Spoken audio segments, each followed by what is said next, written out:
So one of the things that I've found when I'm going to try to learn a classical piece, especially if I don't have the book of the sheet music, one of the things that I'm left with is to find it on the internet, which is really great because there's an internet sheet music library. It's very easy to find most of the pieces you probably will want to learn.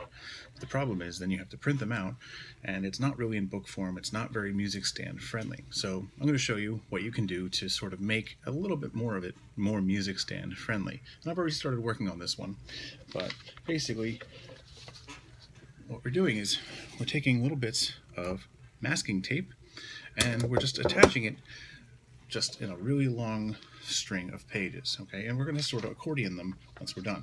I would basically try to get a table or a desktop and just kind of lay them out next to each other and just kind of put them right up flush next to each other. Take your piece of masking tape, okay? And I'm actually going to do like the top and the bottom. So I'll just take a length of it, and I like it to be neat. You know, you could just tear it off if you want, but what you can do is just basically take that and cut that in half, and you have a top piece and a bottom piece.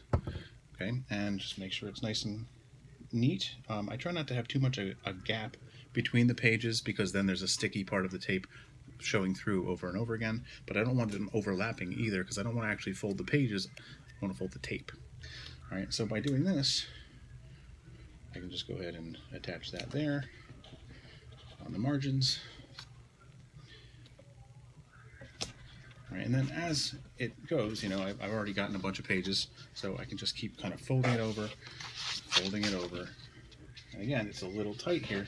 You kind of see what happens when you have the pages a little too tight, is they're fighting against being folded themselves. But I'll just kind of try to make sure the fold happens right on the tape.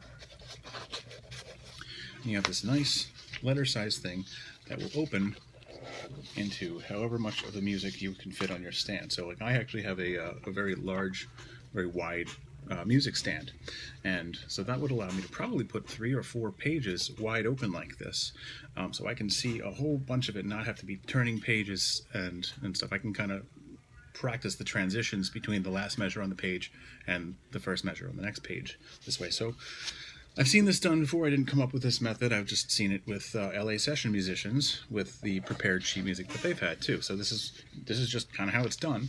But if you haven't been exposed to that, it might not occur to you to do that, because it sure didn't occur to me to do that. But I do a lot of stuff where I learn classical pieces, because every time I do it, this is a Bach organ piece, Passacaglia and Fugue in C minor, and I'm working on this right now. And every time I do that kind of thing, it opens up my mind in new ways that I've never really thought about my guitar fretboard, and new approaches to arpeggios and stuff like that too. So you can kind of really get a lot more musicianship out of it, something that is actually sheet music, if you are going to be learning it. So if you are dealing with something like that and it's many pages long, it's very easy to lose your place when you're stuck kind of printing out the internet tablature of it. But in this day and age, since you can get pretty much any piece you want, this is a little bit of an arts and crafts project you can participate in to sort of get your music in a convenient form when you're going to try to learn a piece.